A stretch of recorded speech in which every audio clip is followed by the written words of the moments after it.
जल्दी के जल्दी शपथ ले। 8 तारीख को नहीं, आज रात को शपथ ले। उनकी तरफ से हम मिठाई बांटेंगे।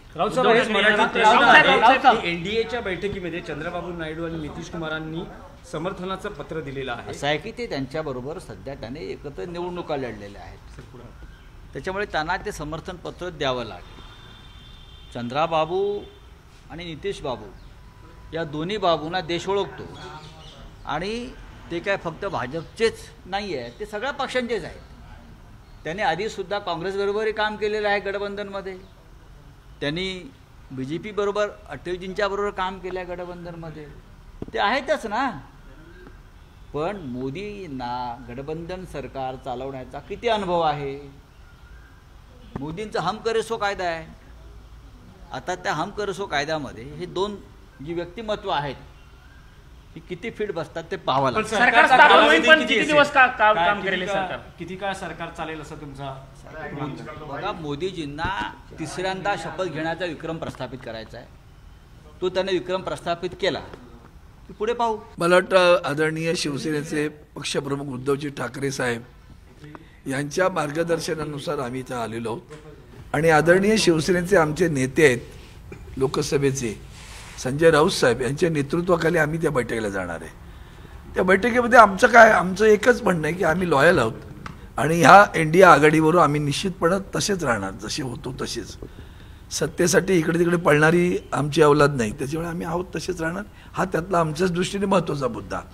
पुढचा मुद्दा सरकार स्थापनेसाठी काय करणार का, तर ते वरिष्ठ नेते करतायत, त्यांना आमची साथ असेल।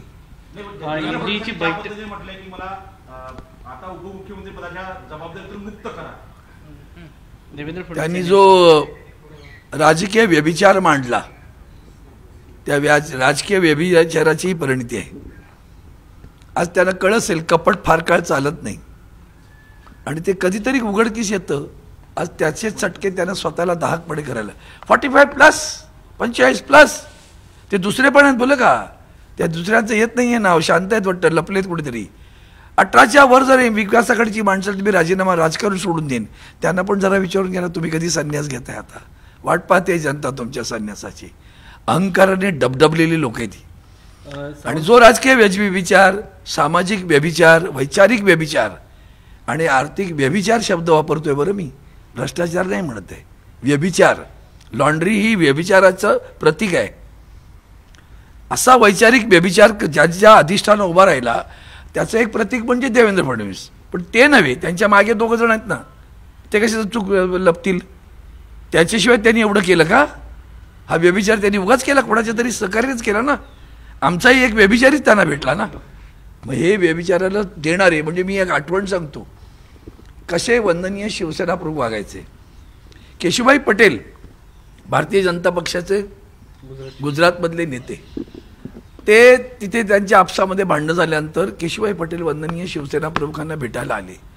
ताबडतोब त्यावेळेला प्रमोद महाजन सर किंवा आणखीन आमचे मुंडे साहेब हे सगळे अग्रणी असायचे भारतीय जनता पार्टीच्या। ताबडतोब त्यांचा फोनाफोनी साहेबांकडे भेटवर काय चाललंय केशुभाई साहेबांनी सांगितलं, मी निष्ठेनं युती पाळतो बरं का। केशुभाई पटेल माझ्याकडे येऊ शकतात, माझे दरवाजे उघडे आहेत, पण म्हणून मी त्यांना प्रवेश दिला नाही आणि तो दिला नाही शेवटपर्यंत। यांनी काय केलं असतं ते काय पाहिलं की तुम्ही काय केलं ते, म्हणून मी म्हणालो व्यभिचार, हा वैचारिक व्यभिचार त्यांनी केला, त्याची परिणती अजूनही नुसतीच कुदळ मारली, अजून खड्डा आहे या बरकात भरायचा। अमोल कीर्तीकर यांच्या पराभवानंतर त्याच्या संदर्भात तुम्ही राष्ट्रपतींना तिथं सुद्धा सांगा, बोलू आम्ही विषयात, माननीय संजय राऊत साहेबांशी मी या विषयावर बोलेन, बघू काय करायचं ते। पण तिथं सुद्धा असंच आहे, हेराफेरीच आहे। आजही आमचा दाट संशय आहे त्या पोस्टल मतदानामध्ये आलेल्या संदर्भात हेराफेरी केली गेलेली आहे, त्याशिवाय अमोल कीर्तीकरांचा पराभव होऊ शकत नाही। सावंत फक्त महाराष्ट्रात नाही तर उत्तर प्रदेशमध्ये देखील जागा कमी झालेल्या आहेत, पण देवेंद्र फडणवीसच राजीनाम्याची भाषा करतात। ते तुम्ही फार त्यांचं कौतुक नका करू, तुम्हाला दुःख बिक्क झालं का? महाराष्ट्राचं चरित्र आणि चारित्र्य वेगळं आहे बरं का, ते बिघडवलंय त्यांनी, ती त्याचं तसं नाही झालंय। UP-मध्ये दाखवून दिलं अखिलेश यादवनी, आले ना, कचरा समजता सगळ्यांना तुम्ही। अहंकार रावणाचा पण असाच बुडाला होता, लक्षात ठेवा, कळलं का? आणि ज्ञानेश्वरांनी तर तुम्हाला माहिती आहे ना, भिंत चालवून दाखवलं होतं चांगदेवाला, तर भिंतीवरची माणसांनी पाडलं बरं का चांगदेवाला.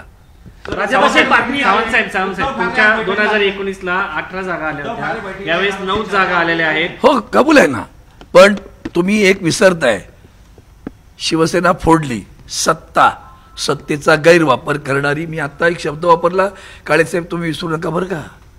हां, तुम्ही सुद्धा त्याच्यात सामील आहात बरं, सगळे एक्झिट पोलवाले तुम्हीच. तुमच्याबद्दल सुद्धा चिंता व्यक्त करतो मी, कारण हा चौथा स्तंभ जेव्हा असा ढासळेल ना खोट्या बातम्या देण्याने, तेव्हा तुमची विश्वासार्हता संपेल बरं का. त्याचा तरी गंभीर विचार करा बरं. नको त्या गोष्टीचा विचार करताय, त्यापेक्षा तुम्ही एक्झिट पोल दिले तेव्हा तुम्हाला विचारतो ना, तुमच्या थोबाडांनी 400 एकत्र जायचं, त्याचं काय झालं, त्याचं उत्तर द्या बरं. द्याच ना उत्तर. 400 पार काय झालं, उद्धवजी म्हणाले तडीपार केलं ना, तडीपार 235 राऊंड ठेवलंय, लक्षात ठेवा. त्यामुळे असल्या गोष्टी जरी असल्या तर आता त्याच्यातलं उदाहरण दिलं तुम्हाला मी 10. आणि म्हणून मी मगाशी आणखीन एक बोलले, 4 शब्द लक्षात ठेवा: वैचारिक व्यभिचार, सामाजिक व्यभिचार, आर्थिक व्यभिचार.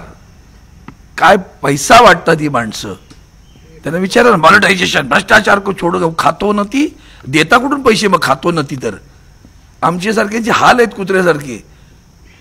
हे तुम्हाला माहिती नसतं का? माहिती आहे ना तुम्हाला, तुम्ही नाही बोलत. धाडस करून बोला एकदा, बघूया काय होतं. चॅनल बंद होईल का? नाही होणार.